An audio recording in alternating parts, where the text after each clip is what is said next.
Welcome to Now Hear This. I'm your host, Chris Spangle. Now Hear This is a conversation with leaders in Indianapolis that are working to improve the lives of Hoosiers. Our goal is to empower you to join in their work and make a difference while informing you about the unseen aspects of life in Indiana. If you miss an episode, you can listen via podcast at nowhearthisindy.com.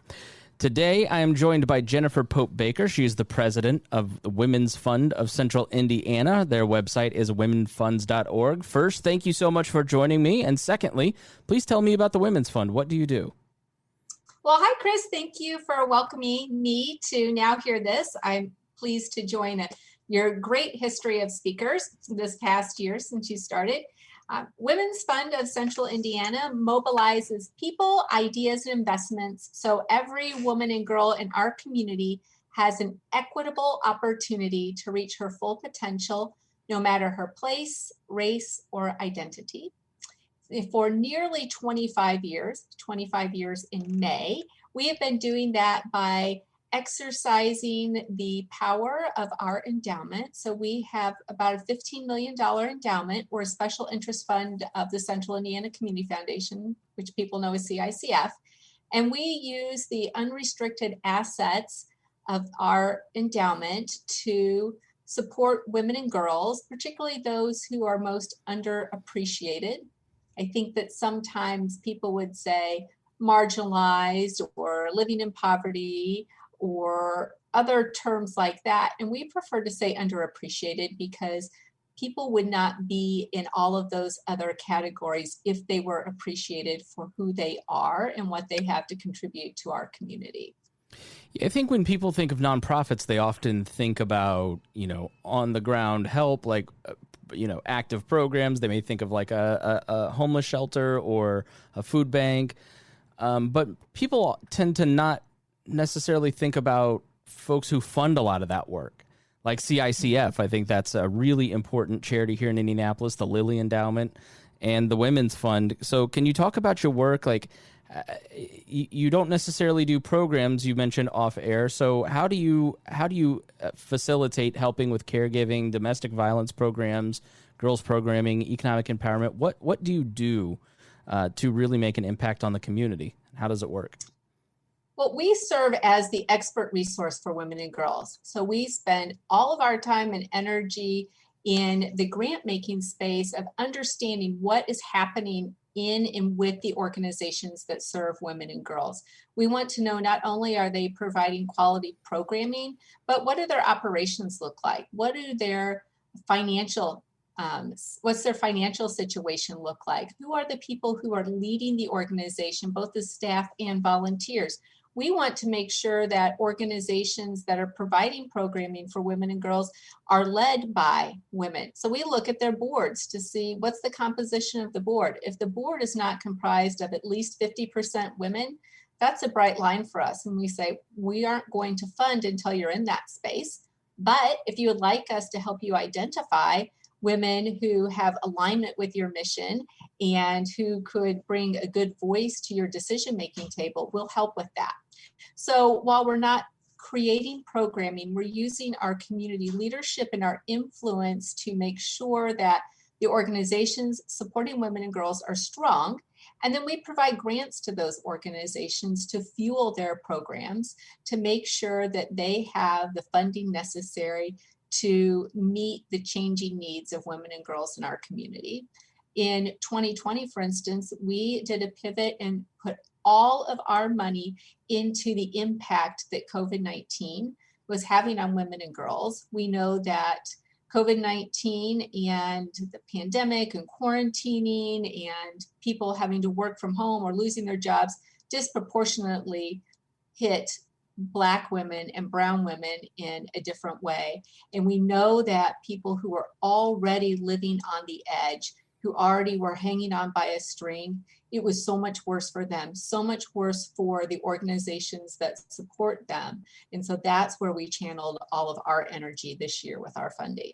Can you talk about why it hit those communities harder? How did it impact them in a way that it may not have impacted others? Well, for instance, if you are a woman who is a single mother and perhaps you have one or two minimum wage jobs, and you have a couple of children, and perhaps you're a housekeeper at one of our hotels downtown. Well, we lost all of our sporting events and all of our conventions when the pandemic hit and people had to start quarantining. So there wasn't a need for housekeepers to come to work at the hotels every day.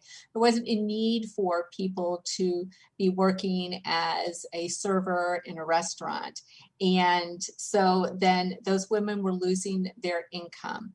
Or say that that same single mother was working as a housekeeper in one of our healthcare facilities. Well, now her time that she needed to spend perhaps doubled. Her shifts were even more so. But then what did she do with her children during the day or the night while she was working? Because those opportunities for them to have service in person were more difficult.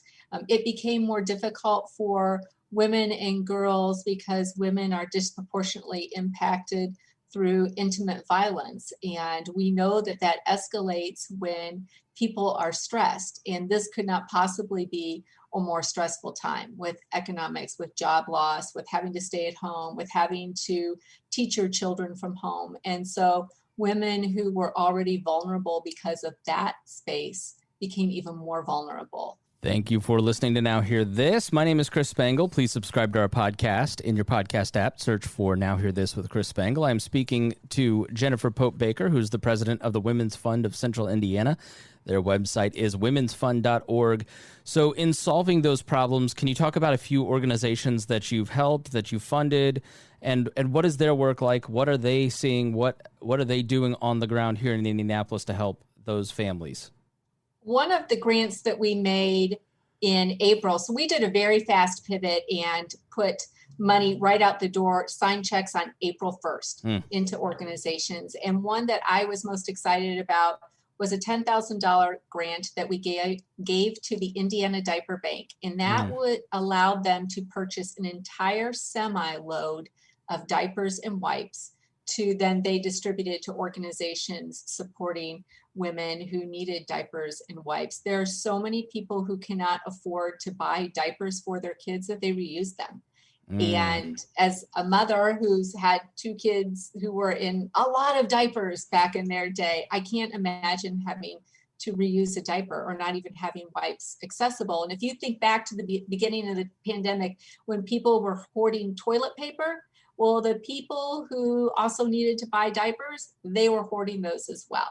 So to see that $10,000 could fill up a semi full of diapers and wipes, bring it to Indianapolis, and then have the diaper bank push that out where women or fathers as well could pick them up for their children at the food pantry, perhaps, or at a community center, was really life-changing. It's something that we wouldn't think about. You know, we provided funding to Seeds of Hope and Dove Recovery House. Those are both organizations serving women who are in recovery. And we know that through the pandemic, people who have issues with addictions, those issues tended to escalate during this time through the isolation of the pandemic. We provided funding to Dress for Success as they still continued to support women as they were looking for jobs and to have that opportunity to have supportive systems. And we provided funding to, most recently, just this week, to the Martin Luther King Multi-Service Center so they could have additional hours for their teen coordinator who works with 8th grade through 12th grade girls. And they don't have people coming to the center as much anymore. So this teen coordinator is actually going to go out into the neighborhoods where the girls live to reach them where they are to see what kind of support that they might need right now. We have looked at the Girls Inc. in Indianapolis and Johnson County and Shelby County and supported virtual programming that they are doing to stay connected with the girls that they serve. We provided funding to Prevail in Hamilton County, which is another organization supporting women who are victims of intimate violence. So when they moved everybody to working home, they needed to be able to pay for some of their workers didn't have Wi-Fi or didn't have appropriate technology set up in their own home. They needed to strengthen the technology within the organization to be able to push out to the women working from home so they could support their clients. So it was really a wide variety of things, putting food on the table. A lot of the organizations used funding from us for food, used funding for us to pay for hotel rooms when their shelters became full. We supported through the Julian Center. They have really nice day rooms and places where the families can spend time together, but they had to move into staying in their own rooms the whole time. The rooms are really small and very sparse. So funding from us helped purchase smart TVs, arts and crafts, books to make being in a really small space all day, every day, really tolerable for the people who are living there. Yeah, I mean, if you're a mother in the Julian Center with 2 little kids and you're in a postage stamp room, I mean, that kids would have been bouncing off the walls, but imagine that situation. So that's great. When you look at, I wish I'd done this show for maybe a year before COVID hit, but my impression in doing this is that this has in some ways permanently changed the nonprofit space, not just here, but everywhere. How has this refocused your priorities or made you see things differently in your work or in the work of the organizations you work with that you didn't fully appreciate before COVID hit? I think that one of the things that has permanently altered our country and certainly the nonprofit community is when Mr. Floyd was murdered in the end of May. And it altered our country in all the ways that are popping to mind for you. But in the nonprofit world, it made a lot of nonprofit leaders step back and think about, are we serving our clients in a way that's culturally appropriate? Are we recognizing the trauma that has been visited upon our Black community really for 400 years? But when Mr. Floyd was murdered, how were our Black colleagues feeling that day, the next day, and the days ahead? And how does that impact them every single time? And what I'm hearing from executive directors is, wow, we just realized that we need to do better in this space. We need to be more thoughtful. We need to be more culturally competent. We need to engage in learning more about inherent bias. We need to learn about how we can be anti-racist. And that's something that's really important to Women's Fund and as a part of CICF, where we're striving to be an anti-racist organization where we lift up Black women in spaces where they've been silenced or underappreciated and ignored. And by listening to their voices, I think a lot of times we hear people say, well, give them a voice. They already have a voice. We just need to listen to their voice. We need to give them recognition and a seat at the table. We need to engage them in our leadership, in decision-making. We need to advocate for equity and inclusion. We need to actively help dismantle racist systems. We know this at Women's Fund and CICF, and I'm really encouraged by the fact that I'm hearing this from many of the grantees that we work with. Some who know they need to do something, but they have no idea what to do. Others who are really making a good inroads in this journey. And I think that that was all really, I'm not sure we would be talking about this in the same way if this had not happened during the middle of a pandemic, when people were already stopping to think and to be more graceful and to be more open to hearing about other people and how their experiences might be different than my experiences. Yeah. So quickly, how can people support your work and where can they learn more? They can learn more at our website, womensfund.org. And also we are Women's Fund Indy on Twitter, and we are Women's Fund on Facebook. And the best way to support us is by giving financially, which can be done at womensfund.org. And we use those dollars directly to improve conditions for women and girls, to make sure that they have every opportunity, equitable access to be successful, to help the women and girls who live in our community realize their full potential. Jennifer Pope Baker, president of the Women's Fund of Central Indiana, thank you so much for joining me.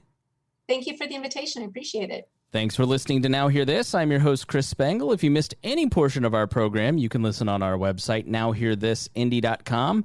If you'd like to have your organization featured on the show, please email Gabby at nowhearthisindy@iheartmedia.com. Thanks for listening, and we will be back again next weekend with Now Hear This. Our goal at the Chris Spangle Show is to help you sound smarter while talking with your friends. If you struggle to understand politics, we explain it from an independent, libertarian perspective with all of the irreverence modern politics deserves.